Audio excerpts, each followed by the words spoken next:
하나님 말씀 함께 보시겠습니다. 에베소서 4장 17절로 24절까지 우리 함께 봉독하시겠습니다. 그러므로 내가 이것을 말하며 주 안에서 증언하노니 이제부터 너희는 이방인이 그 마음의 허망한 것으로 행함같이 하지 말라. 그들의 청명이 어두워지고 그들 가운데 있는 무지함과 그들의 마음이 굳어짐으로 말미암아 하나님의 생명에서 떠나 있도다. 그들이 감각 없는 자가 되어 자신을 방탕에 방임하여 모든 더러운 것을 욕심으로 행하되 오직 너희는 그리스도를 그같이 배우지 아니하였느니라. 진리가 예수 안에 있는 것 같이 너희가 참으로 그에게서 듣고 또한 그 안에서 가르침을 받았을진대 너희는 유혹의 욕심을 따라 썩어져가는 구습을 따르는 옛사람을 벗어버리고 오직 너희의 심령으로 새롭게 되어 하나님을 따라 의와 진리의 거룩함으로 지으심을 받은 새 사람을 입으라. 아멘. 네. 네, 우리는 지금까지, 지난주까지, 교회의 3대 정체성과 행동 강령인 세 가지죠. 교회의 통일성, 하나됨, 거룩성, 순결함, 그리고 그리스도의 군대, 그리스도의 군사됨, 그 중에 첫 번째 덕목을 함께 나누었습니다. 뭐죠? 통일성. 교회는 하나다. 여러분 하나셔요? 예, 어떠십니까? 가정도 교회죠? 가정에서 하나십니까? 근데 우리 공동체가 하나인 것 같아요? 하나됨에 대하여 하나님의 그 말씀이 가르치시는 부분을 들었습니다. 어떻게 하나가 되는 거죠? 하나님의 교회는 오직 어떻게? 그리스도 예수 안에 있는 생명으로 하나 되는 거죠. 다른 것으로 하나 될 수가 없습니다. 그리스도 예수 안에 있는 그 생명으로. 생명을 느끼느냐의 얘기. 네, 그 복음의 요구가 아버지 하나님의 말씀의 요구가 내 안에서 막 느껴지느냐 이 말이에요. 말씀이 생명이죠. 말씀으로 하나 되느냐 이 말입니다. 네, 그죠? 그 복음으로만 하나님의 교회는 하나가 된다. 교회 싸움을 많이 하고 지체들끼리 서로 마음이 안 맞고 티격태격하고 누구 때문에 난 안 가니 하고 이건 뭐예요? 분명히 하나 되어 있지 않은 것이죠. 교회가 그렇게 연약한 부분이 있습니다. 이 에베소 교회도 실은 그렇게 연약해서 하나님께서 바울을 통해서 말씀을 주는 거예요. 이렇게 그거 아니다. 내 교회는, 내 성도의 모임은, 내 성도는 오직 하나다. 머리는 예수 그리스도시요. 그들은 다 한 몸 안에 붙어 있다. 그럽니다. 그럼 뭐예요? 몸이 살아있다라는 건 뭐예요? 생명이 있다라는 거잖아요. 그죠? 교회는 영적인 실체이기 때문에 예수 그리스도의 생명으로 하나 되는 것입니다. 다른 것으로 하나 될 수가 없어요. 조직으로 하나가 안 돼요. 예. 교회 행정적인 능력으로 하나가 될 수가 없어요. 싸움만 일어납니다. 우리의 어떤 달란트로 하나가 될 수가 없어요. 자기 자랑만 드러나게 되죠. 그죠? 나는 노래를 잘하고, 무슨 노래. 네, 이것만 드러나게 되는 그런 것들로 하나가 될 수가 없어요. 인간의 열심으로 교회를 열심히 섬기는 그 노력으로 하나가 될 수가 없습니다. 여러분. 내가 열심히 하지만, 자주 말씀을 드렸습니다. 이 대목은. 내가 열심히 한 그 열심으로 다른 사람이 상처를 받아요, 또. 그거 조심하라고요. 그건 결코 올바른 게 아니라고 했죠. 그러니 참 힘들어요. 할 수가 없는 거예요. 하나님의 교회는 하나인 것입니다. 우리는 하나여야 한다. 하나로 만드셨다. 자, 이 시간 우리 한번 생각해 보십시다. 내 안에 역사하시는 그 하나님의 그 말씀 있습니까? 네, 복음의 하나님의 그 말씀의 요구가 내 안에서 즐거워지느냐 이 말이에요. 그게 기쁘냐 이 말이에요. 정말 여러분 십자가의 복음을 들을 때 여러분 마음이 막 달려가고 그르르 달려가고 마음이 써지고 귀가 기울여지고 그렇게 살아야겠다라는 마음이 막 뜨겁게 올라오느냐 이 말이에요. 이 교회가 그럴 때 그것으로 인해서 하나가 되는 거지 다른 것으로 하나가 될 수가 없다라는 겁니다. 예, 자, 1절서부터 4장 1절서부터 16절까지가 그런 내용이었어요. 그렇죠? 예. 다시 말씀드립니다. 교회의 세 가지 정체성 중에 하나예요. 굉장히 중요합니다. 이 정체성이 이 아이덴티티가 빠지면은 그건 교회가 아닌 거예요. 나도 성도가 아닐지도 모릅니다. 그리고 반드시 또한 거기에 따른 행동 강령이 나오게 돼 있죠. 하나 되게 하신 것을 어떻게 알아? 힘써 지키라. 이건 교회가 하는 겁니다. 온유와 겸손으로 오래 참음으로. 이게 행동 강령이 나오는 것을 알므로 야, 내 안에 생명이 역사하고 있구나. 내 안에 정말 말씀이 역사하고 있구나. 예배 전에 제가 말씀드린 부분. 저는 그 전에 나의 정체성을 애써 정체성이라는 단어 자체도 이해를 못했지만 애써 내가 지휘하고 성가대 지휘하고 교회 생활하고 이런 걸로 자꾸 확인받으려고 했더라고요. 가만 돌아보면 그런 걸로 확인을 해 주시지 않아요. 하나님은 절대로 그런 걸 확인되지도 않아요. 그렇기 때문에 오직 하나님의 생명, 말씀, 복음 그걸로만 확인이 돼요. 그걸로. 근데 이제는요. 복음이 하나님 말씀이 내게 요구하는 그 부분에 대해서 자꾸 아멘 아멘 하면서 달려가는 거. 또 말씀이 내 생활이 나라고 하는 한 인간의 인생이 이 말씀에 의해 서서히 녹아져 가는 것을 느낍니다. 그럴 때 나의 정체성을 깨닫게 되는 거예요. 아, 나는 누구다? 하나님의 아들이다. 나는 교회다. 아, 나는 성도구나. 응? 나는 귀한 하나님의 자식이구나. 이걸 느끼는 거예요. 여러분 어떠세요? 우리 모두가 다 그렇게 될 때에 이건 하나가 될 수 있어요.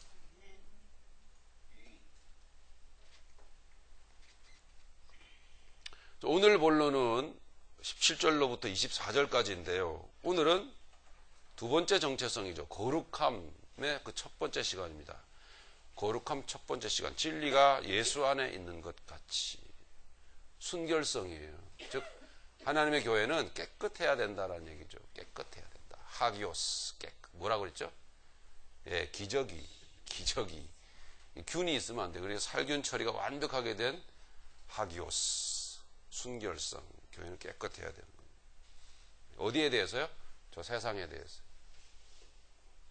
저 오늘 17절로부터 본론 그 19절까지의 내용을 간략하게 정리를 해보면, 분류를 해보면 이렇습니다. 17절부터 19절까지는 우상숭배하는 이방인들의 상태를 보여줘요.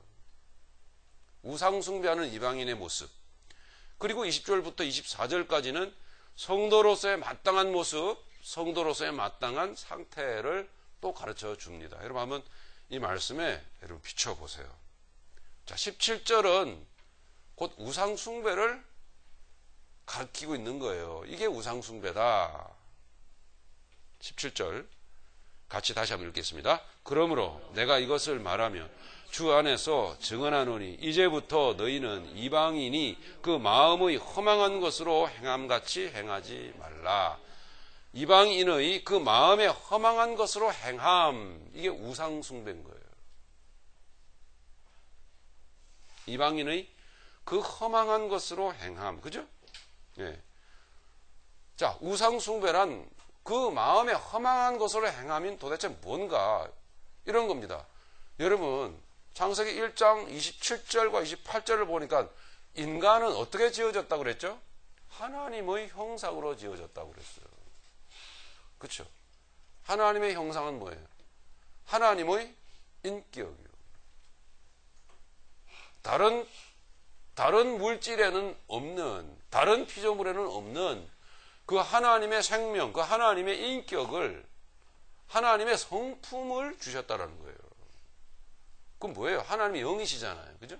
그럼 뭐예요? 인간은 물질적 존재가 아니라 영적 존재라는 거예요. 사람은 영적 존재인 것이죠. 그죠?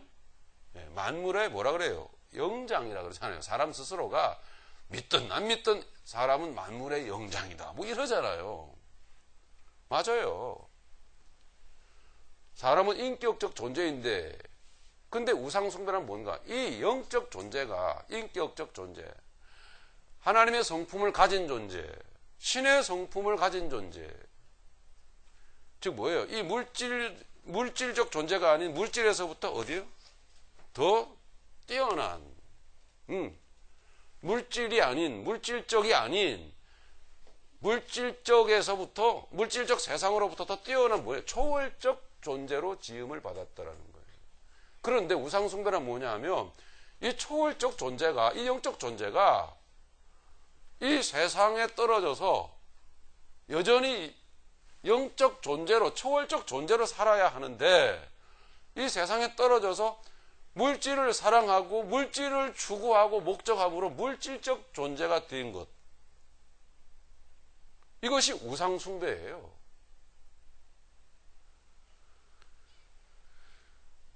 물질적 존재가 아닌 영적인 초월적 존재가 그 정체성과 그 인간의 존엄성을 포기하고, 참 슬프죠? 물질적 존재가 되고 그 물질적인 것을 추구하는 상태, 이게 바로 뭐예요? 우상숭배인 거예요. 제가 조금 전에 뭐라 그랬어요? 우리가 정말 예수를 알고 예수님을 예배하기를 원하고 예수님으로부터 우리가 구원을 받았다라는 게 확실하다면 반드시 자유가 온다 그랬죠. 자유가 오는 거예요. 필요에 따라서 사용하되 결코 그것에 얽매이지 않는 것. 네. 우리가 어두운 밤길을 걸어가도 예전에는 그 어두운 깜깜한 밤이라고 하는 그 공간이 나를 공포스럽게 하고 나를 두렵게 했는데 이제는 무섭지가 않아요. 물론 여러분 조심해야 돼요. 강도 만나지 않길. 조심해야 되지만 공포심을 느끼면서 살면 안 되는 거거든요. 그 공포심으로부터 자유한 사람들이에요. 왜냐? 하나님께서 나와 함께 계시잖아요. 그러니까 하나님께서 나와 함께 계셔서 위험한 곳을 가지 말라 지혜를 주시고, 예? 어두운 밤거리를 헤매고 다니지 말라 지혜를 주시는 것은 맞아요. 그래야 돼요 또. 예. 그런 지혜를 하나님으로부터 받아서 그렇게 안 가는 거예요. 안 다니는 거죠. 조심하는 거죠. 이건 공포심이 아니에요. 지혜로운 거죠.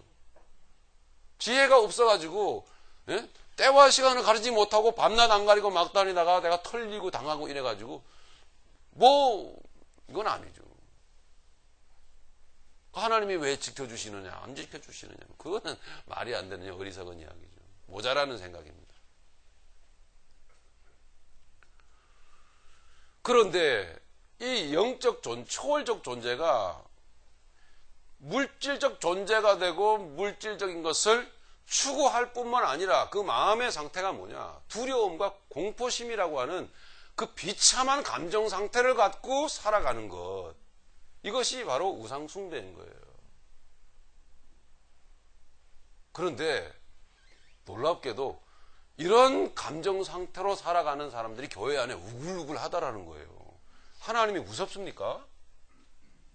하나님이 공포의 대상이 되면 안 돼요. 하나님은 숭배의 대상이 되면 안 된다 그랬죠? 하나님은 이미 어디에 와 계세요? 안에 와 계신데 그가 기도할 줄 모르는 우리에게 그분이 어떻게 기도하라고 그러시던가요? 예? 하나님을 공포스럽게 두려움의 대상으로 대하면서 저 멀리 있는 하나님 앞에 하나님을 바라보면서 여기 낮고 낮은 이 땅에서 뭔가를 막 이렇게 섬기는 태도를 갖는 그런 어떤 태도로 예배하라고 그러시던가요? 아니요. 아버지라 부르라 그러잖아요. 하늘에 계신 우리 아버지요. 하나님이 공포의 대상이 되면 이미 그건 뭐예요? 왜 교회를 열심히 다녀도 그 사람은 우상숭배하고 있는 거예요.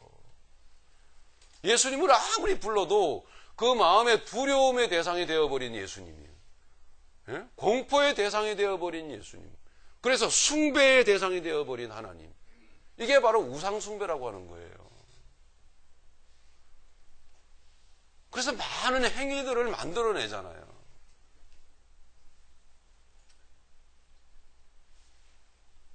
한번 말씀드렸던 얘기지만 다시 말씀을 드립니다. 하나님께서, 아니 예수님께서 우리를 구원하실 때 우리를 위해서 예수님께서 세상에 오셔서 우리를 구원하셨습니까? 그게 아니라 그랬죠? 우리를 위해서 세상에 오신 게 아니에요. 그래서 우리를 구원하신 게 아니라니까요. 예수님은 내가 되신 거예요. 우리가 되신 거라고요. 사람이 되셨잖아요. 그건 내가 된 거예요. 내가 되셔서 예수님은 죽으신 거예요.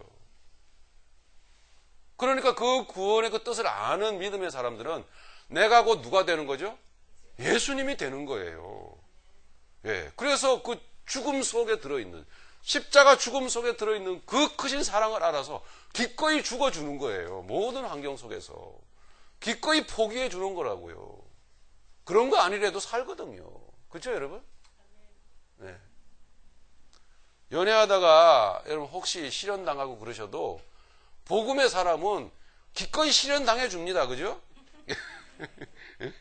너 아니면 못 살아. 그러고서는 울고 절망하고, 예? 아니면 저주하고, 아주 그냥 혼절하고. 이건 아니죠. 그죠? 좀 마음 아프지만, 좀 가슴 아프지만, 그거 아니래도 산다. 네. 그게 복음의 사람이잖아요. 그 속에서 또 하나님의 뜻을 깨닫고. 네. 그런 복음의 사람은 아버지가 내 안에 와 계시기 때문에 또 내가 예수님이 되는 거기 때문에 그래서 예수님이 죽으셨던 것처럼 나도 기꺼이 죽어준다 이겁니다. 맞습니까? 기꺼이 모든 삶에서 내려놓아 준다 이겁니다. 네. 그렇기 때문에 그게 뭐예요? 자유인 거예요. 그게. 신기하죠? 이 복음 안에 들어있는 신기한 거예요. 이게. 얼마나 예배가 좋아지는지 몰라 이걸 알게 되면. 자, 그러니까 하나님이 우리 안에 아버지가 내 안에 들어와 계시다라는 거 여러분 다 인정하시죠? 그러면 더 이상 그때부터는 숭배할 이유가 없는 거예요. 하나님을 숭배할 이유가 없어요. 하나님과 함께 사는 거예요. 자, 정말 예수님과 함께 사는 것이구나. 예수님께서 나와 동행하시는구나. 내가 예수님과 동행하기를 원하는 것이구나. 이것이 복음의 사람의 삶이구나. 이걸 안다면 내가 예수님이 나를 위해서 무언가를 하셨다라는 그 개념은 다 사라져버리고 그러니까 내가 예수님을 위해서 뭔가를 해야 하지 않겠느냐라는 생각도 다 사라져버리는 거예요. 그냥 예수로 사는 건데 뭘 예수님을 위해서 합니까? 여러분 예수님을 위해서 노래하고 영광 돌려야지 뭐 하고 뭐 찬양 나는 찬양이 돌아다니면서 찬양 그런 분들 아주 저를 당혹스럽게 하시는 분들이 있어요. 정말 이렇게 보면 내용은 없으신 게 분명한데 나는 찬양해 달라는 뜻가 있다고 그래서 여기서 뭐 찬양 몇 곡 하게 해달라고 막 그거야 어려운 일이 아닌데 문제는 그걸 허락지 못하는 이유가 뭐냐면 미안하지만 당신은 그 예수님과 함께 사는 게 아니고 예수님을 숭배하고 있어서 안 돼요. 제 마음이 그래요. 그럴 때가 있어요. 그래서 허락을 안 하는 거예요. 그냥 예 하고 빙그레 웃죠. 예, 그러세요. 그러고서는 어떻게 또 안 된다 그러겠어요. 그냥 예 그러고서는 무슨 뜻인지도 말씀하신 게 무슨 뜻인지도 모르겠다는 식으로 쓱 흐려버려요. 그냥 마음은 안타깝죠. 예수님은 숭배의 대상이 아니에요. 하나님 숭배의 대상이 아닙니다. 그때부터 하나님 우상이 되어버리는 거예요. 나한테 대해서. 내가 노래 몇 곡 부르고 다니고 내가 무슨 뭐 달란트가 많다 그래서 교회에서 뭐 많은 일을 하고 교회를 여러분 성전을 섬기고 이게 전부 다 뭐예요? 구약 성경 보세요. 유대인들이 막 성전 섬기고 이게 다 뭐였어요? 결국 그들이 예수님에 대해서 하는 행위를 보니까 결과적으로 그게 뭐였죠? 우상 숭배 행위였어요. 전부 다. 제사 지내고 다 이런 게. 눈을 감으면 외면 될 것처럼 생각하지 눈 감지 마세요. 귀는 열려서 다 들리죠?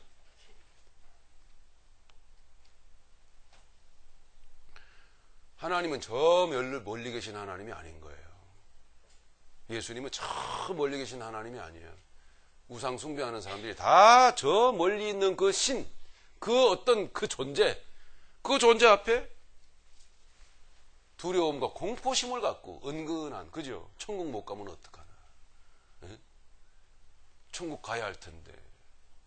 뭐 이런 인생의 막연한 공포심을 갖고 내 안에서 그 심리 속에서 올라오는 그 두려움 속에 그 두려운 감정을 갖고 그 비참한 두려움 감정을 가지고 교회에서 더 열심히 해야지 하는 거, 열심히 더 나오는 거예요. 그러니까 정말 진정한 복음의 사람은 그렇게 열심을 안 해도 복음 안에서 열심히 살아요. 표시 안 나게.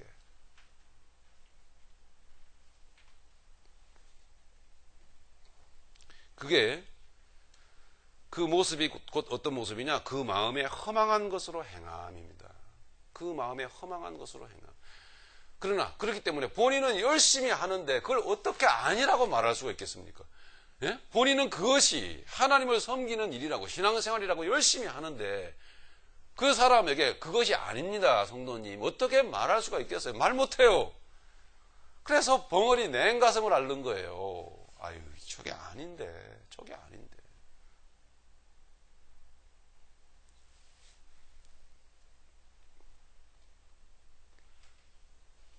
진정한 기독교 신앙은 종교적인 행위나 숭배 행위가 아닙니다. 맞습니까? 네, 진정한 기독교 신앙은 뭐예요? 그러면 하나님이 내가 되고 예수님이 내가 되시고 내가 예수님 되는 거예요. 네. 그래서 예수님이 살아가신 삶이 그렇게 좋아지고 예수님이 살아가신 그 삶이 그렇게 귀하고 그래서 나도 그 삶을 살아가고 싶은 거예요. 예. 예수님처럼 사는 거예요. 여러분, 이 성경 말씀은 생명책이라 그러잖아요. 계시록에 나와 있는 그 생명책에 성도들의 이름이 기록되어져 있다. 그러시죠? 자, 여러분들의 이름이 여기 생명책에 기록되어져 있습니까? 왜 아무 말도 못하세요? 생명책에 기록되지 못한 자는 결코 여러분 하나님 나라 갈 수가 없어요. 근데 그 생명책이 뭐죠? 성경책이에요. 성경책은 예수님이잖아요. 그죠? 온통 예수님만 얘기하고 있잖아요. 성경책은 윤리책입니까? 도덕책이에요? 무슨 교양서적입니까? 소설이에요? 위인 전기입니까? 아니죠. 예수님이 얘기하는 거라고요. 예수님 계시하시는 책이라고요, 이게. 네. 근데 예수님이 내가 됐어요. 그래서 죽으셨어요. 그게 기록되어져 있는 거라고요. 그럼 우리 성도가 예수님이 되었어요. 기꺼이 죽어준다 이 말이에요. 세상에 대해서. 그죠? 그리고 자유하고 산단 말이에요. 그럼 내 이름이 그래서 여기 기록되어져 있는 거예요. 내 이름이 기록되어져 있다는 건 뭐예요? 이름이라는 단어는 뭘 의미한다 그랬죠? 예? 권영은 장용준 이렇게 사람과 사람을 구별하기 위해서 붙여놓은 글자 그게 이름이 아니고 예. 우리는 그걸 이름이라고 생각하지만 성경이 말하는 이름이라고 하는 그 단어의 개념은 그런 개념이 아닙니다. 이름이라는 성경에서 말하는 이름 그 이름이 어린 양의 이름이 성도들의 이마에 기록되어져 있다. 이렇게 말하는 것은 뭐예요? 그 존재의 본질을 얘기하는 거예요. 나라고 하는 이 존재. 예. 그 내용을 의미한단 말입니다. 그러므로 우리 성도의 이름이 생명책에 기록되어져 있다. 이 말은 성도의 삶이 생명책, 성경의 말씀과 맞다 이 말이에요. 우리의 인생이 말씀과 맞아 들어가야 돼요. 복음이 요구하는 것에 대해서 이제 더 이상 도망가지 말고 복음이 요구하는 것이 기뻐해야 돼요. 그게 좋아져야 돼, 귀해져야 된단 말이에요. 그게 여러분의 존재의 본질이 생명책에 기록되어져 있는 거예요. 그게. 그래서 나는 천국 백성이라는 게 확실해지는 거예요. 그러니까 육신의 죽음 따위는 나를 결코 공포스럽게 할 수가 없어요, 이제부터는. 맞습니까?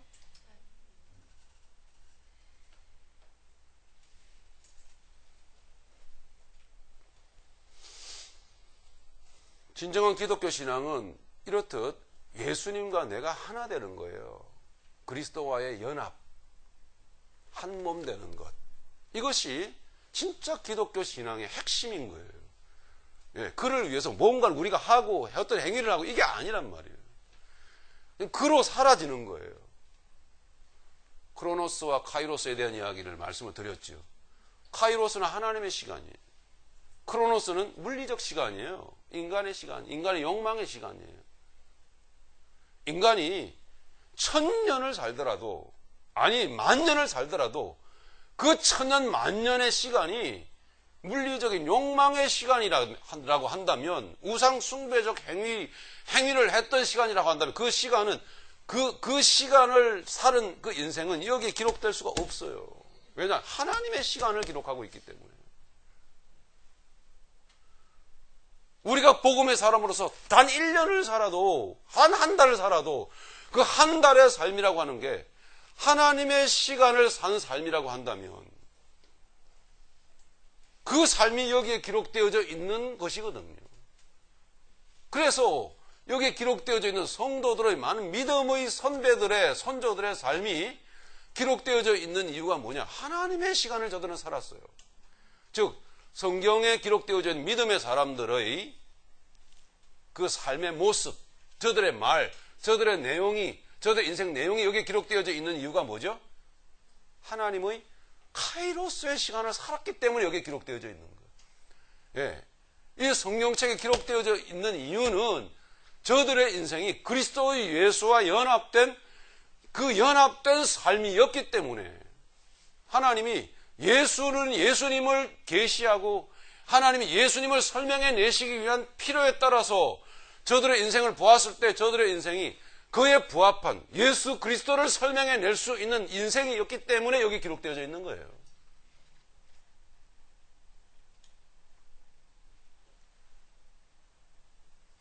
그럼 저들과 여기에 기록되어져 있는 이 믿음의 사람들과 우리가 다른 점이 뭐가 있겠어요? 다른 점이 하나도 없어요. 같은 사람이고 주님의 그 보혈의 피로 같이 동일하게 구원받은 성도들이라고요. 그럼 우리의 이름은 생명책에 기록되어져 있는 거예요. 맞죠, 여러분? 예. 이렇듯 여러분 1분 1분을 1시간 1시간을 쪼개서 여러분의 시간을 여러분 진지하게 돌아보세요. 그 시간들이 내 하나님의 그 생명책에 기록되어질 만한 시간들인지 삶인지 존재의 본질의 내용인지를 돌아보시기를 바랍니다.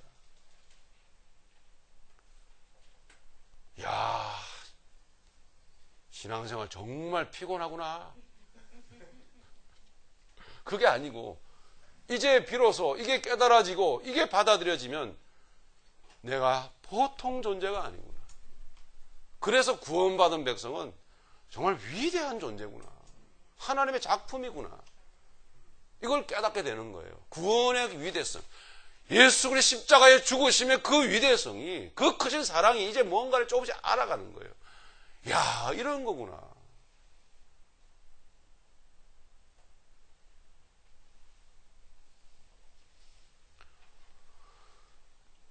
그깟 망해버릴 사고방식에서 나오는 그 11조.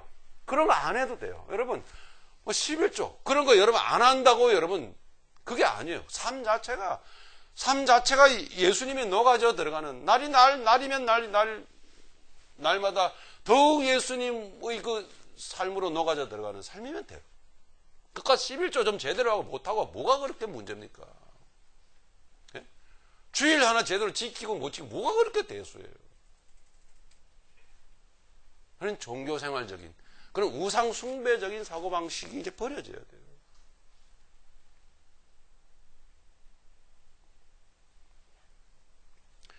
요한복음 17장을 한번 보십시다.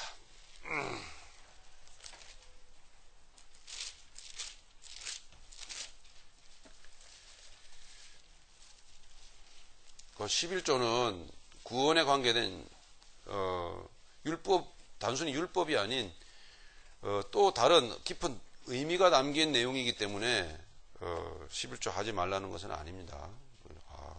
11조에 대해서 다 자유해버리고 그래서 뭐 11조 헌금이 안 거칠까 봐 그런 건 아니고 11조에 대해서는 출애굽기 13장에서 실은 별도로 전혀 우리가 알고 있는 그런 개념이 아닌 11조 속에 들어있는 그 하나님의 그 십자가 구원의 의미가 출애굽 13장에 이렇게 소개되어지고 있어요.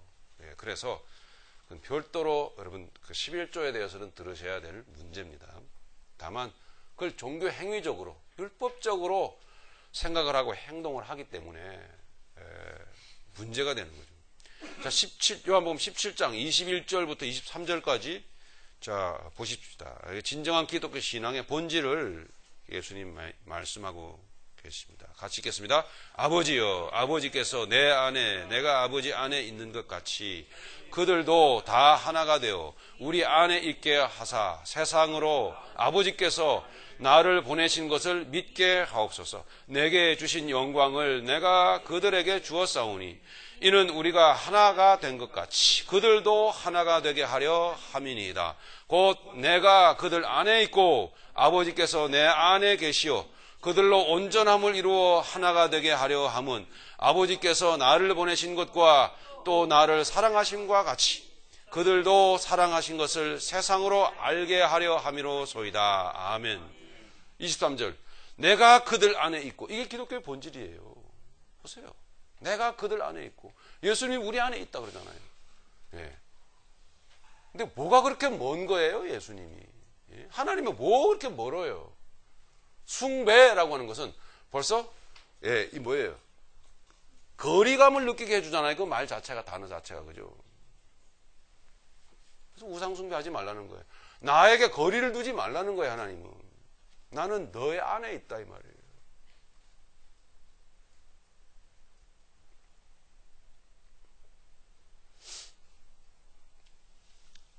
본문 18절로 넘어가겠습니다. 에베소 4장 17절 다시 짚고 넘어갑니다. 너희는 이방인의 그 마음에 허망한 것으로 행하지 말라.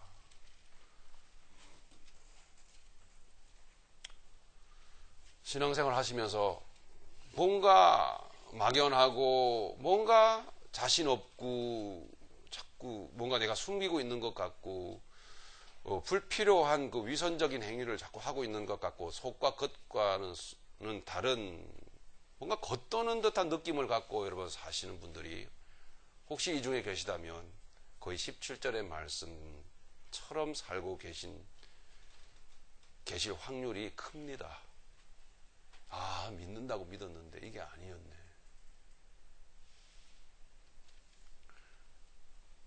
(18절의) 내용은 우상숭배의 결과입니다. 우상숭배의 결과, 무시무시한 내용이 기록되어져 있어요. 첫 번째로 17절에 그렇게 그 마음에 허망한 것으로 그렇게 행하게 될 때에 첫 번째로 총명이 어두워져요. 총명이 어두워짐. 18절 그들의 총명이 어두워지고, 뭐예요? 불신자의 상태예요. 이 자체가 뭐죠? 죄로부터 속는 거예요. 총명이 어두워진다. 죄로부터 속고 공격을 당하게 되어 있어요. 자, 로마서 7장에 보니까 그 죄가 뭐죠? 죄는 내가 아니에요. 자, 다시 한번 여러분 냉정하게 성경 말씀을 들여다봅시다. 냉정하게. 그리고 찬찬히 한번 말씀을 짚어 생각하면서 하나님 말씀을 함께 나눠보자고요. 네. 분명히 로마서 7장에 의하면 우리가 그렇게 떨쳐버리고 싶어도 떨쳐지지 않는, 그렇게 종교적으로 애를 많이 써도 안 되는, 그게 그래서 우리는 어쩌면 속아서 나는 안 되는가 봐. 네. 나는 천국 못 갈 거야. 두려움이죠. 공포심이죠. 그렇게 생각했던 그것인데 실상은 그게 아니에요. 내 속에 그 죄라고 하는 게 거하는 거예요. 내가 아니에요, 그게. 그러니까 여러분 속지 마시라고요. 100번을 1000번을 죽었다 다시 깨어나도 여러분 그 문제에 대해서 완전하게 세상 살 동안 자유롭지 못합니다. 자, 총명이 어두워진다 그랬는데 먼저 로마서 7장을 한번 읽죠. 이제 잘 알지만 다시 보겠습니다. 다시 봅니다. 로마서 7장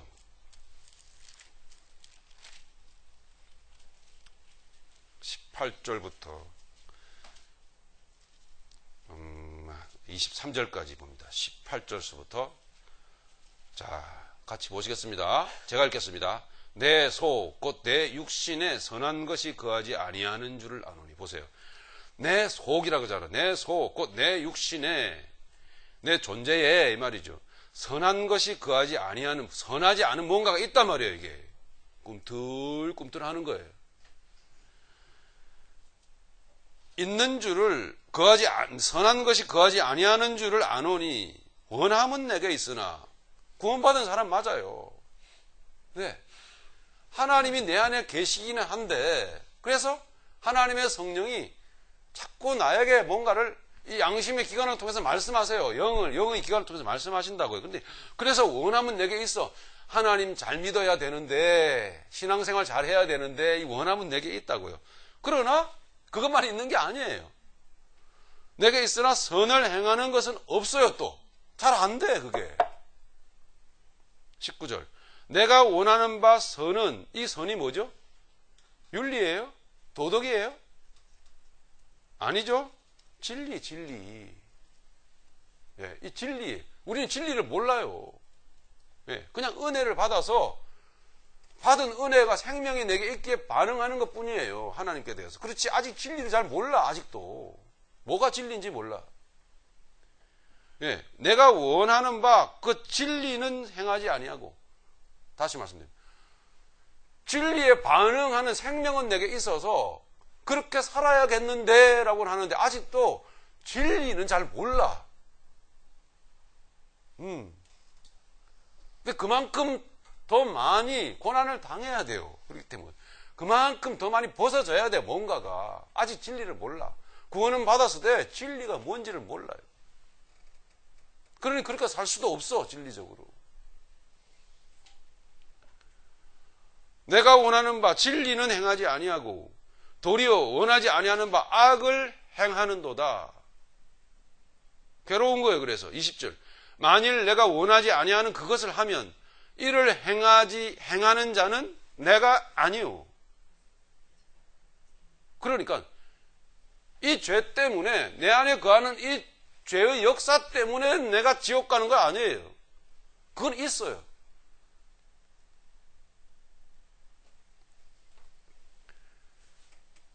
내가 원하지 아니하는 그것을 행하면 이를 행하는 자는 내가 아니요.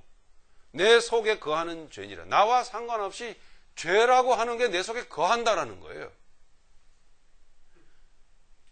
그러므로 내가 한 법을 깨달았노니 곧 선을 행하기를 원하는 나에게, 진리를 행하기를 원하는 나에게, 나에게 악이 함께 있는 것이로다. 자, 여러분 인정되시죠?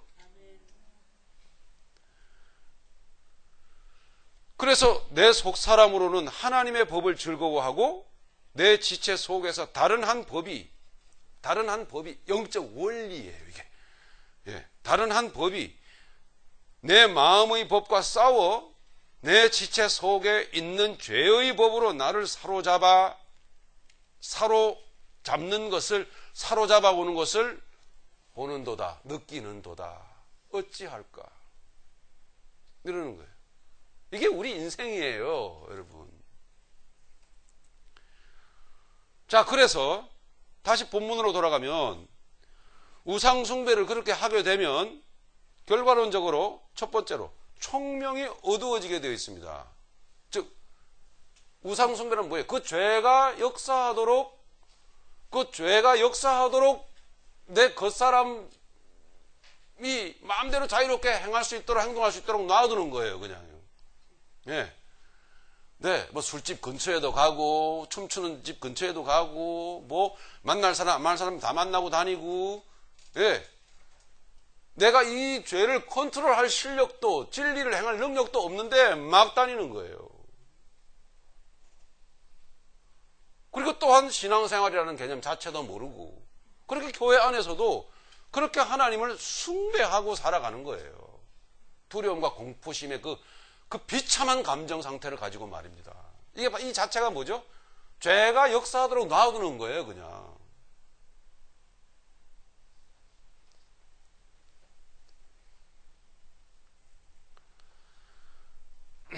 전혀 이 죄가 내 속에 거하는 이 죄에 대한 어떤 뭐예요? 그 인식, 이 죄에 대한 그런 인식이 없으므로, 인식이 없으니까 어떻게 되죠? 경계심이 없죠, 전혀. 그로 인해서 그러면 자주 말씀을 드렸습니다만은 우리가 그렇게 살면 그 죄에 대하여 그렇게 아무런 인식이 없이 의식 없이 살면 그 죄가 내가 죄에 대하여 그렇게 무관심하고 내가 죄에 대하여 그렇게 경계를 전혀 하지 못하고 여러분의 주어진 현실 속에 더 디테일하게 여러분 생각하셔야 돼요. 더 디테일하게. 예. 우리 예나한테 한번 물어볼게요. 아침에 예배 시간에 찬양이 돼요, 안 돼요? 왜 안 되는 줄 알아요? 어저께 졸린대요. 하여튼 정직한 건지 하여튼 뻔뻔한 건지 모르겠어요. 차에다 태우고서는 이렇게 그 야외 우리 모임 간다고 갔는데 뒤에서 이어폰을 귀에다 꽂고서는 제가 보기 저게 찬양을 듣는 건 아닐 텐데 분명히 예수 예수 믿는 것은 설마 이런 음악 듣는 건 아니겠지. 그래서 그런 거예요. 그래서 그런 거라고요. 그러니까 죄가 역사하도록 전혀 방비를 못하고 있는 거죠. 예를 들자면 그렇습니다, 여러분. 죄는 그 모양이라도 버리라. 왜 그렇게 말씀하는지를 틈 탄다니까요. 자, 그렇게 우리는 그 방심하고 있습니다. 그러니까 우리가 무관심한 거예요. 예. 우리가 죄에 대하여 로마서 7장에서 말씀하고 있는 것처럼 죄에 대하여 그렇게 무관심한다고 그 죄라는 놈이 나에 대해서 무관심해 주느냐? 그러면 얼마나 감사하겠어요, 죄에 대해서. 그렇지만 우리가 무관심한다고 그놈이 나에게 무관심하지 않다는 데 문제가 있는 거예요. 내가 무관심하면 경계를 놓치면 그놈이 그 기회를 놓치지 않고 머리를 쳐들고 올라오는 거예요. 그래서 내 그 사람을 마음대로 붙들고 내 영혼을 장악해서 내 영혼을 마음대로 노예화시켜서 부려먹는 거예요. 내 영혼은 그래서 끌려다니게 되어 있어요. 비참하게 끌려다닌다고요.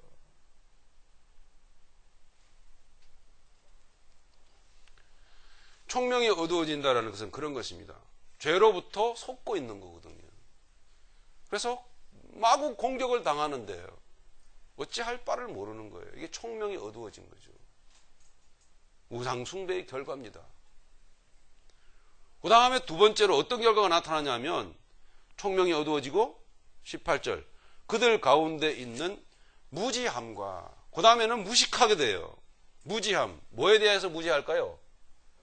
더 무지하게 된다는 거죠. 뭐에 대해서요? 죄로 인하여서 자신이 어디로 가고 있는지에 대해서 몰라요. 한번 그렇게 죄를 짓고 나면 감정이 터지거나 그죠? 죄에 빠지고 나면은 내가 지금 어디로 어느 방향으로 가고 있는지에 대해서 무감각해져 버려요. 무지해져 버려요. 자, 주변에서 그 사람을 보면 어떻게 보이죠? 이 사람 이러면 안 되는데 위험해 큰일 나. 그런데 본인은 몰라요. 불나방 아세요? 그 빛이 거기 있다고 달겨들면 안 되는 거거든요. 근데 불나방은 몰라요. 자기가 죽을지를. 그 죄 때문에 그렇습니다. 그 우상숭배 때문에 어두워지고 무지하게 되는 거죠. 내가 어디로 가고 있는지. 이걸 모르고 있다라는 거예요. 자, 그러면 반대로 다시 한번 분위기가 너무 이렇게 침침해지니까 좀 분위기를 좀 밝게 좀 한번 해보죠. 여러분들은 나는 어디로 가고 있는지 여러분 아세요? 뭔가 방향성이 있어요? 바른 방향성이 느껴지세요? 보세요. 여러분 아멘 하시는 이유는 둘 중에 하나예요. 저의 말기술에 현혹이 되었다든가 아니면은 여러분 안에 예수님이 들어와 계시고 그 예수님 안에서 살기 때문에 여러분 아멘 하시는 거구나. 둘 중에 하나라고요. 여러분의 인생에 방향성이 있냐고요. 영적인 방향성.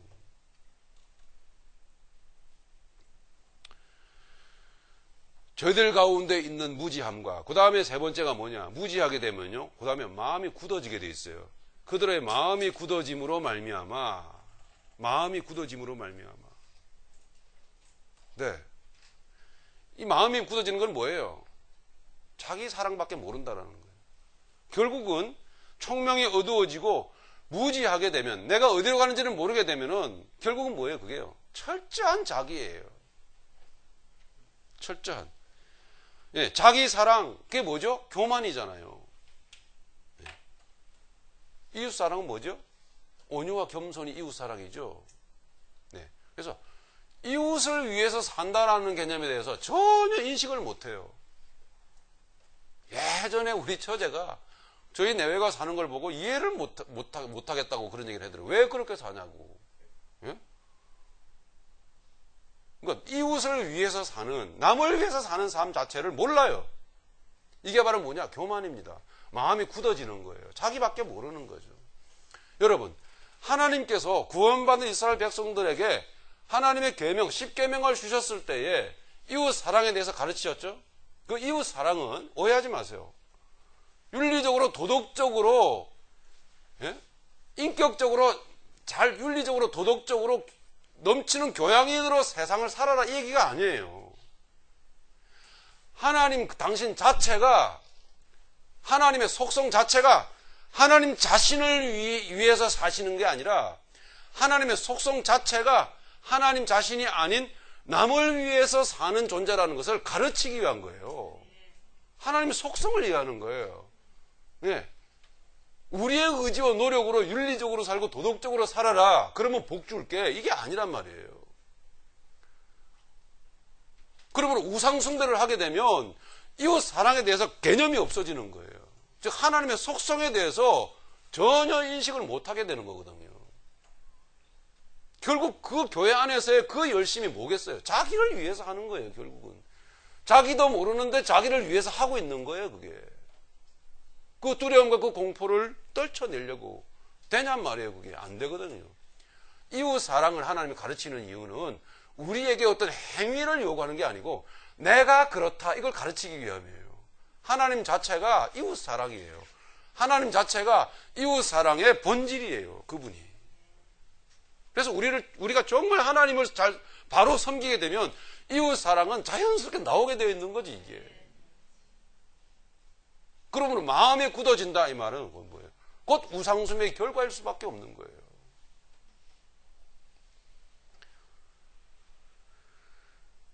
그렇게 마음이 굳어지니까 그 상태가 뭡니까? 생명으로부터 떠나 있는 거, 단절되어 있단 말입니다. 마음이 굳어짐으로 말미암아 18절입니다. 마지막 부분.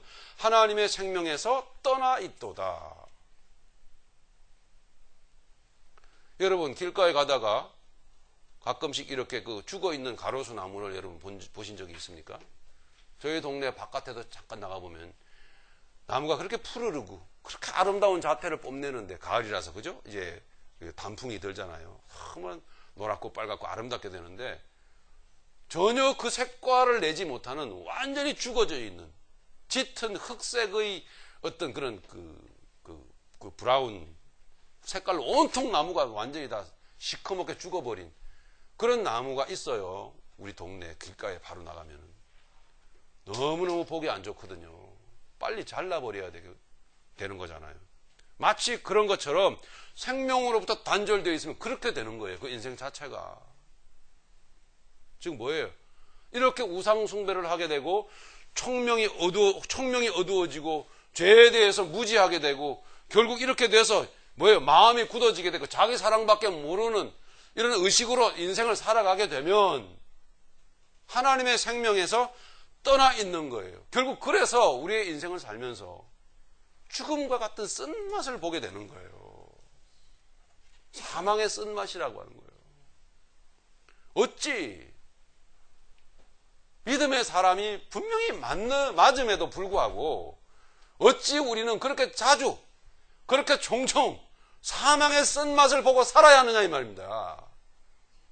그 이유는 뭐예요? 내가 지금 사망의 쓴맛을 보고 죽고 싶다 이런 생각을 하게 되잖아요. 이렇게 살아서 뭐해? 이건 뭐죠? 우상 숭배하고 있다라는 거예요. 우리가 정말 하나님을 바로 섬기면, 바른 기독교 신앙의 본질 안에 들어가서 그렇게 살면 절대 이런 감정 우리 안에 역사할 수가 없어요.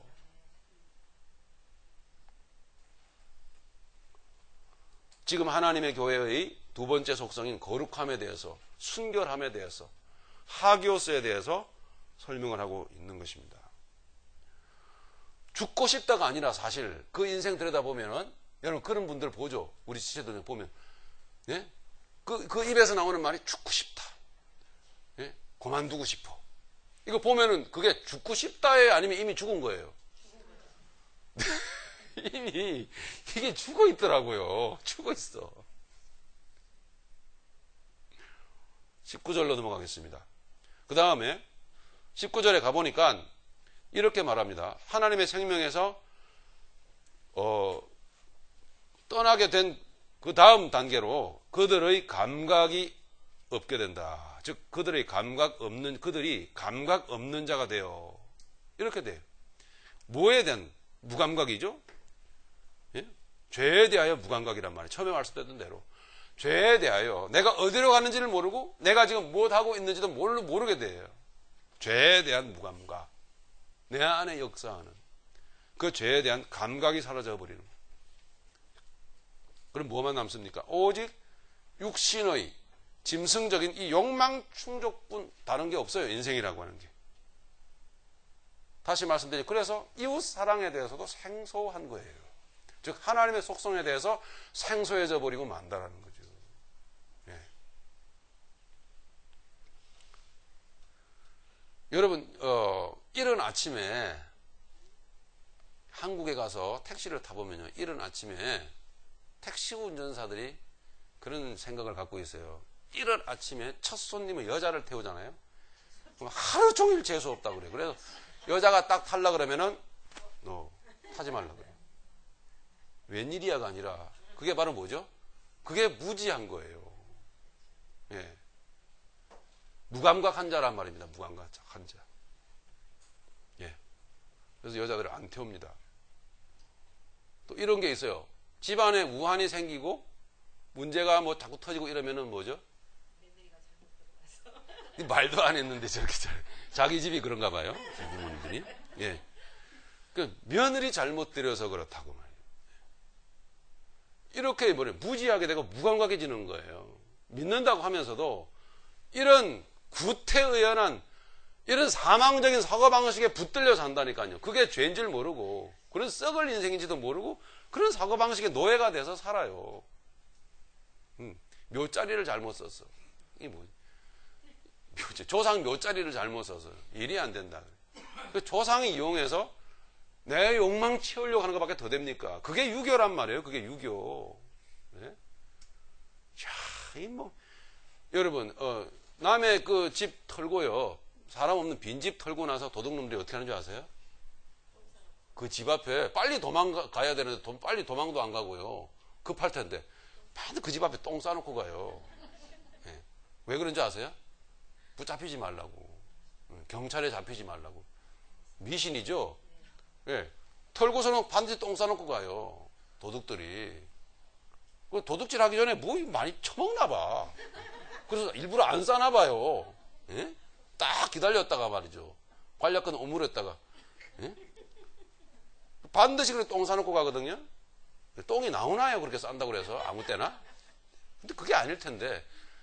그러고들 살아요. 이게 바로 뭐죠?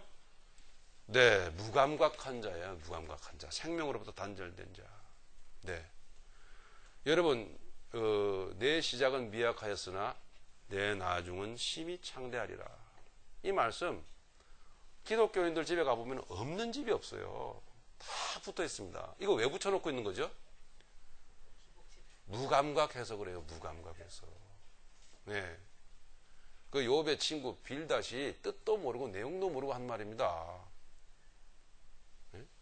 물론 하나님이 그 말씀, 그 말씀에 걸맞는 영적인 의미로 하나님이 역사하셨지만 뜻도 모르고 내용도 모르는 사람들이 말씀 문구 딱 걸어놓고요. 잘 되고 싶은 거죠. 이게 오늘날 기독교인들의 종교 행위들이에요. 여러분 집에 있죠? 있으시죠? 그 뜻을 바로 아시든가 붙여놔도 괜찮아요. 바로 아시든가 모르겠으면 띄어서 버리세요. 정말입니다. 그 무지에서 여러분 탈출하시고 싶지 않으세요? 너무나 안타깝잖아요. 19절의 말씀까지였습니다. 모든 그들이 19절 다시 봅니다. 그들이 감각 없는 자가 되어 자신을 방탕에 방임하여, 결국 그렇게 되니까 뭐예요? 방탕이 뭐예요? 욕망인 거예요. 하고 싶은 대로 하고 사는 거죠. 방탕에 방임하여 모든 더러운 것을 욕심으로 행하더라. 보세요. 자기 사랑이잖아요. 그러면 20절, 오직 너희는 그리스도를 그같이 배우지 아니하였느니라. 자, 20절부터 뭐죠? 24절까지 성도로서의 마땅한 상태, 성도로서의 마땅한 모습이 여기에 기록되어져 있단 말입니다. 우리는 그리스도를 어떻게 배웠어요? 여기에 너희는 그리스도를 그같이 배우지 아니하였느니라. 네. 여기에 20절과 21절에 보면 예수님을 그리스도로, 그리고 20절에 예수로 이렇게 의도적으로 구분하여서 기록하고 있는 것을 보게 됩니다. 잘 들여다보세요. 자, 좀 흥분을 가라앉힙시다. 좀 더 컴다운 하고요. 이렇게 말하면 20절에는요. 오직 너희는 그리스도를 그같이 배우지 아니하였느니라. 사도 바울이 쓴 다른 성경책들을 보면 거의 대부분 예수 그리스도, 그리스도 예수 이렇게 같이 써요. 근데 여기서는 뭔가 모르게 의도적으로 구별해서 띄워놓고 따로 떨어뜨려 놓고 쓰고 있다라는 느낌이 들게 돼 있어요. 오직 너희는 그리스도를 그같이 배우지 아니하였느니라. 그리스도와 예수를 구별해서 우리에게 가르쳐주고 있다고요. 예. 좀 더 우리가 복음을 확연하게 이해하게끔 하기 위해서, 좀 더 이 복음 말씀, 기독교 신앙생활을, 기독교 신앙이라는 그 자체를 좀 더 확연하게 이해하고 분명하게 인식하게끔 하기 위해서 사도 바울은 그리스도와 예수를 따로 떼놓고 우리에게 설명하고 있다고요. 너희는 에베소 교인들에게, 또 여러분들에게 너희는 그리스도를 이같이 배우지 아니하였느니라. 자, 이렇게 말하고 있단 말이죠. 왜 그럴까요? 여기서 그리스도는 뭐죠? 구원자잖아요. 그죠? 구원자, 예수님 스스로 구원자, 그리스도라고 말씀하셨으며, 또 뭐예요? 구원자는 하늘의 왕이에요. 이 지금 하늘의 왕을 가르쳐 주고 있거든요. 하늘의 왕이에요. 빌라도 앞에선 예수님은 네가 왕이냐? 그랬을 때 예수님이 뭐라 그랬어요? 내가 왕이다. 그렇게 말씀하시면서, 그러나 나는, 내 나라는 이 세상에 있는 것이 아니다 라고 말씀했어요. 즉, 그게 나는 하늘의 왕이다 이 말이에요. 지금 무슨 얘기예요? 차원이 다른 왕이다 이 말이거든요. 그럼 예수님이 왜 그리스도신가? 왜 지금 그리스도를 우리가 배워야 되는가? 우리는 예수를 믿으면서 그리스도를 배운 것이단 말이에요. 그 얘기예요. 너희는 그리스도를 이같이 배우지 아니하였느니라. 자, 그렇게 예수를 그같이 배우시지 않으셨을 거예요. 이 새벽 교회 안에서 적어도. 예? 그러면 그 그리스도가 어떤 왕이에요? 왕이라고 하면 여러분 어떤 개념이 드세요? 어떤 왕이라고 하면 어떤 사람이에요? 왕은 어떤 사람이죠? 최고의 높은 자리에 올라앉아 있는 사람. 그죠? 그런 존재. 그렇잖아요. 근데 예수님 왕은 왕인데 하늘의 왕이란 말이에요. 세상의 왕이 아닌, 세상의 왕의 개념이 아닌 전혀 다른 개념의 왕이라 이 말이에요. 자, 세상의 왕은 어떤 왕이에요? 세상의 왕은 실은 뭐예요? 왕이 되기 위해서는 백성들이 있어야 되잖아요. 그렇죠? 그게 세상 나라의 왕이잖아요. 백성들이 없는 왕이 있습니까? 없어요. 그러면 뭐예요? 그 백성들의 그 존재와, 수많은 숫자와 존재와 백성들의 그 수고와 그 열심과 그 노력에 의해서, 저들의 존재에 의해서 결국은 이 왕이라고 하는 존재가 뭐예요? 탄생이 되는 거고, 그 존재가 인정이 되는 거거든요. 즉 백성들이 없으면 왕도 왕이 아닌 거예요. 이거는 그게 세상의 왕인 거예요. 결국 뭐예요? 세상의 왕이라는 것은 그 백성들로, 다른 사람들로 인해서 자기의 존재가 드러나고 존재가 확인되는 그런 존재거든요. 말하자면 이런 얘기예요. 이 백성들이 있어야 왕이 되는 거지. 그러니까 그 왕은 무슨 왕이에요? 결국은 뭐죠? 내용이 없는, 스스로 아무것도 할 수 없는, 스스로의 자기 존재 안에 문제가 가득한 존재인 거예요, 이게. 다른 사람이 아니면 결코 왕이 될 수가 없어요, 이게 세상 왕이. 그렇죠? 그게 세상 왕인 거예요. 좀 나쁘게 말해서 다른 사람들의 그 수고와 노력을 짜내서 결국 지배해서 그 사람이, 그 존재가 왕이 되는 거예요. 예. 그런 백성들이 그 수고와 눈물과 그들의 존재와 그들의 숫자가 그렇게 그 자리에 그 주변에 형성이 돼야 그 존재가, 그 사람이 비로소 왕이라고 하는 대접을 받게 되는 거거든요. 무슨 뜻입니까? 그 왕은 가난한 존재예요. 내용이 슬픈 존재라고요. 결국 본인은 아무것도 없는 거예요. 그게 세상의 왕입니다. 여기 미국 대통령이 백성이었는데 지 혼자 대통령입니까? 자기 혼자. 예? 그게 대통령이 돼요? 지금까지 우상 숭배한 사람들은 바로 그런 왕의 또 다른 화신들이에요. 전부 다. 우리는 그리스도를 그렇게 배우지 않았어요. 그럼 그리스도는 어떤 존재죠? 예수님은 스스로 제자들에게 자기 자신을 어떻게 소개했습니까? 십자가에 죽으시기 전에 무릎 꿇어서 서로 이런 세상의 왕이 되고자 서로 옥신각신 하는 그 틈바구니 속에서 예수님은 지그시 말없이 무릎을 꿇으시면서 뭐 하셨어요? 저들의 발을 씻기시면서 저들을 섬기는 모습을 보여주시면서 나는 세상에 섬김을 받으려 온 것이 아니라 섬기러 왔노라. 이렇게 말씀하셨잖아요. 여러분, 그 섬기는 모습을 얼핏 보면은 바보스럽고 참 초라해 보이죠.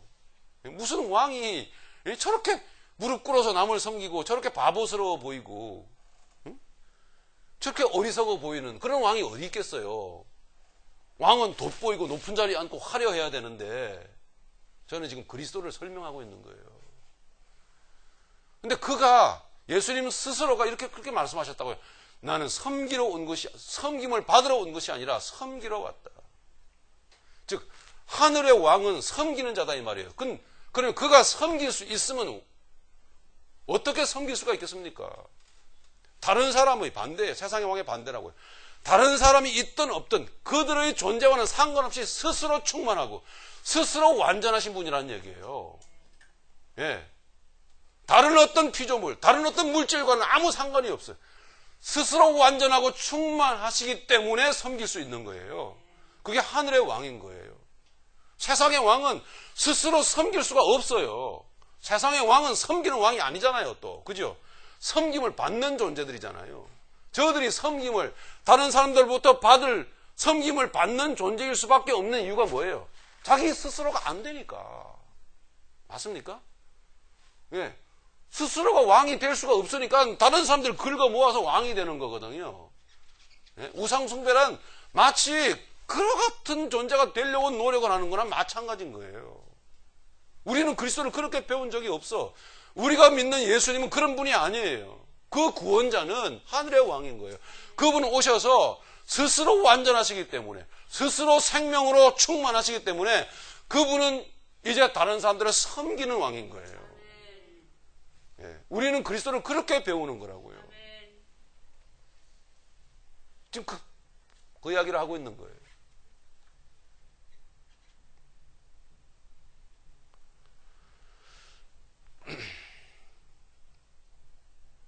자기 백성을 살리기 위해서 스스로 백성이 되어버리신 그리스도. 그가 곧 구원자시죠. 섬김을 받는 세상의 왕이 아니라 도리어 섬기는 하늘의 왕이신 그분이 그리스도시다. 이렇게 말하고 있는 거죠. 여러분, 우리가 믿는 예수님이 그런 분입니다. 그리고서는 우리에게도 너희도 하늘의 왕이 되어라. 다처럼 서로 너희들도 섬기는 자가 되어야 하리라. 이 말은 뭐예요? 예수님을 통해서 예수님 안에서, 예수님을 통해서 유일하게 예수님으로만 충만해지고 완전해지게끔 내가 너를 충만하게 하겠다 이 말이에요. 나로 인해서 네가 충만되어지면 너는 세상의 왕이 아닌 하늘의 왕으로서 섬기는 삶을 살게 될 것이다. 우리는 그리스도를 그같이 배웠어요. 맞습니까?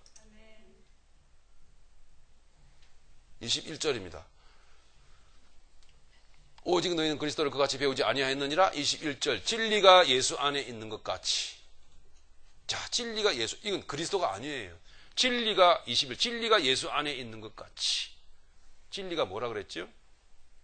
진리가 뭐예요? 자유가 있는 것이 진리죠? 요한복음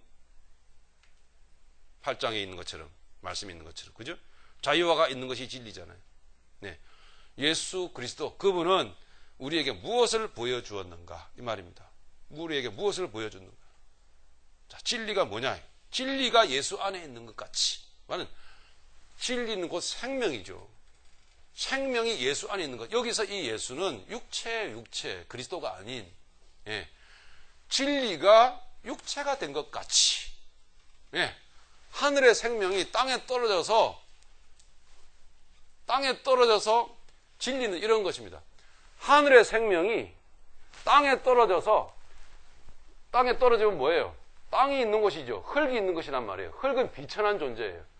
하늘의 존귀한 생명이 땅에 떨어져서 땅으로부터의 공격을 받아요. 예. 그런데 그 생명은 땅으로부터 공격을 받는데 피하는 것이 아니라 그 공격을 받아들여요. 땅으로부터의 공격을 받아들여서 죽어버려요. 근데 그것을 끝나는 게 아니라 더 많은 생명을 낳아요. 이게 진리예요. 여러분 세상을 보시면 지금도 진리가 충만해요. 세상은. 하나님의 자연의 창조의 세계는 지금도 진리가 충만하다고요. 진리는 오직 예수. 그분만이 진리세요. 그분은 생명이신데 내가 곧 길이요 진리요 생명이니. 예? 이 생명이라고 하는 실체가 있단 말이에요. 여러분. 그 하나님이 땅에 떨어졌는데 땅이 그 생명을 보고 마구마구 공격을 해댔어요. 그래서 죽여버렸어요. 근데 그 생명은 도망치지 않고 거부하지 않고 그 죽이려고 하는 그 무지막지한 그 무모한 행위를 받아들였어요. 그래서 그 생명은 죽었단 말이에요. 그게 진리라고 하는 거예요, 여러분. 그 진리가 우리 안에 있는 거예요. 예. 그 죽음으로 끝난 게 아니고 다시 사시더란 말이에요. 어떻게 해요? 더 많은 열매로, 더 많은 생명으로 사시더란 말이에요. 예. 예수가 우리 안에 그래 들어와서 우리가 구원받은 거예요. 예. 그래서 우리가 진리의 사람이 된 거예요. 그 진리는 다시 땅에 떨어져 똑같이 행동을 하게 돼 있어요. 생명은 또 땅에 떨어져. 이 세상이 공격을 하게 돼 있어요. 이 세상이 성도인 여러분들을 곱게 봐주는 게 아니라 무지막지하게 공격하고 싫어하고 미워하고 핍박하고 나중에는 여러분들 그 생명을 죽인단 말이에요. 그런데 거부하지 않고 도망가지 않고 그걸 다 받아들여요. 아벨이 가인의 그 폭력을 받아들여서 죽었던 것처럼. 그게 진리란 말입니다. 진리가 예수 안에 있는 것 같이. 이 말은 곧 성도의 존재 안에 이루어진 역사를 말해주고 있는 거예요. 생명이 우리 안에 있는 것 같이. 진리가 예수 안에 있는 것 같이. 이 예수는 인간 예수예요. 사람이에요. 그리스도가 아니라. 예. 생명이 예수 안에 있는 것 같이. 그래서 그렇게 진리의 역사가 나타났던 것처럼 그 생명이 바로 또 다른 예수인 우리 안에도 있어요. 그게 진리인 거예요.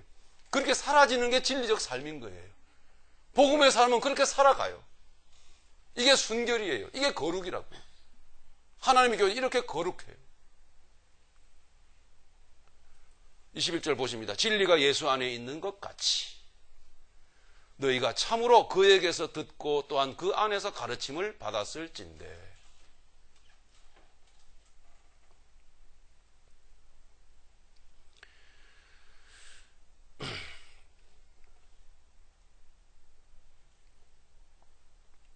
우리는 더 많은, 이제 우리는 말씀을 맺겠습니다. 이제 우리는 더 많은 생명을 바라보면서 그리스도를 배워가고 있습니다. 더 많은 생명적 삶을 바라보면서 그 존재들을 바라보면서 그리스도를 배워가고 있는 것입니다. 맞습니까? 예, 육신을 연명하는 것이 인생이 아닙니다. 여러분 기억합시다. 육신을 연명하는 것이 인생이라고 생각하는 사람들이 아직도 교회에는 우글우글거리고 있다란 말입니다. 예. 여러분 그렇게 진리를 외면한다고 죽지 않을 것 같습니까? 여러분 진리를 외면하지 맙시다. 우리 정말 신실되이 오늘 주님께서 우리에게 주신 말씀을 가슴에 품고 생각해 봅시다. 곰곰이 생각해 보면서 우리 기도하는 시간 가져봅시다. 그 진리를 외면한다고 우리가 죽지 않을 것 같냐 이 말입니다. 아니요. 그렇게 진리를 외면하고 살다가는 영원히 죽을 겁니다. 이게 무서운 인생 속에 들어있는 진실입니다. 진리가 예수 안에 있는 것 같이, 생명이 육체 안에 있는 것 같이, 예.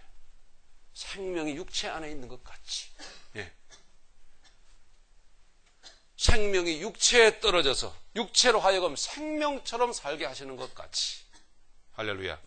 예, 그렇게 우리는 예수를 배우는 거거든요. 그렇게 하나님의 거룩한 교회로서, 하나님의 거룩한 그 순결한 존재로서 사라지는 우리가 되기를 간절히 바랍니다. 예, 우리 요한복음 8장 44절에 말씀드렸던 대로 진리가 그 속에 없으므로 이렇게 예수님 말씀하시는 대목도 있어요. 한번 찾아봅시다. 요한복음 8장 44절.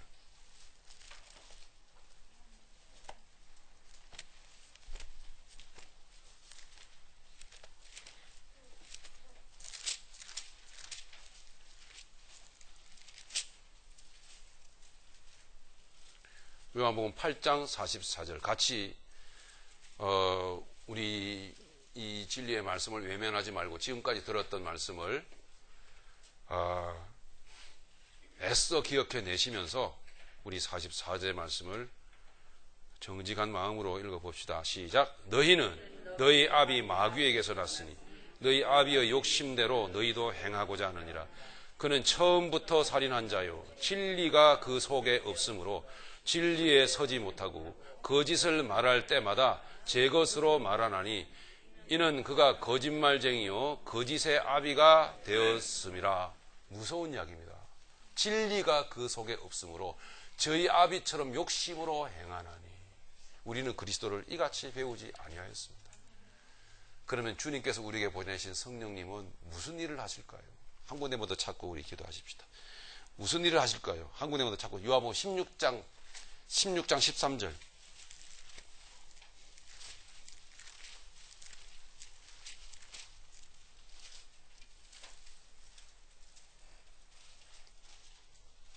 요한복음 16장 13절. 같이 읽겠습니다. 시작. 그러나 진리의 성령이 오시면 그가 너희를 모든 진리 가운데로 인도하시리니 그가 스스로 말하지 않고 오직 들은 것을 말하며 장래의 일을 너희에게 알리시리라. 아멘. 성령님이 오셔서 무슨 일 하신다고요? 우리를 진리 가운데로 인도하신다고요. 오늘 여러분 진리를 들었습니다. 진리가 그리스도 안에 있음을, 진리가 예수 안에 있음을 들으셨어요. 우리는 그리스도를 그렇게 배우지 않았어요. 이제 우리는 그리스도를 복음의 말씀의 그 뜻대로 배웠어요. 복음의 사람은 복음이 요구하는 것에 대해서 이제 반응을 하게 되어 있습니다. 할렐루야. 예, 진리가 예수 안에 있는 것 같이 그렇게 성령님은 우리를 어디로 인도하신다고요? 진리 가운데로 인도하신다. 진리 가운데로 인도하신다. 생명이 땅에 떨어져서 땅으로부터의 무참한 공격을 받음에도 불구하고 그 공격을 받아내 더 많은 생명을 소망하면서 기꺼이 죽어주더라는 이야기입니다. 그것이 진리더라는 이야기입니다. 그러므로 그 진리 안에는 자유가 있고 더 많은 생명이 그 안에 있어요. 여담입니다. 믿음의 사람들은 가는 곳마다 어둠을 걷어내고 가는 곳마다 뭔가 소망이 생기고 기쁜 일이 생기고, 예, 뭔가 삶이 우울하고 침울한 것 같은데 환경이 그 침울하고 우울한 환경을 걷어내버리는 놀라운 역사가 있더란 말입니다. 예, 자유하니까 진리가 예수 안에 있는 것 같이 성령의 인도하심을 따라서 진리 안에 살아가니까 오히려 믿음 안에서 승리하게 되더라 하는 이야기입니다. 시간이 많이 갔네요. 오늘 본문 마지막 절 우리 같이 읽은 마지막 절까지 함께 읽고 우리 마치도록 하겠습니다. 21절부터 24절까지 같이 읽겠습니다. 시작. 진리가 예수 안에 있는 것 같이 너희가 참으로 그에게서 듣고 또한 그 안에서 가르침을 받았을진대 너희는 유혹의 욕심을 따라 썩어져가는 구습을 따르는 옛사람을 벗어버리고 오직 너희의 심령이 새롭게 되어 하나님을 따라 의와 진리의 거룩함으로 지으심을 받은 새 사람을 입으라. 할렐루야.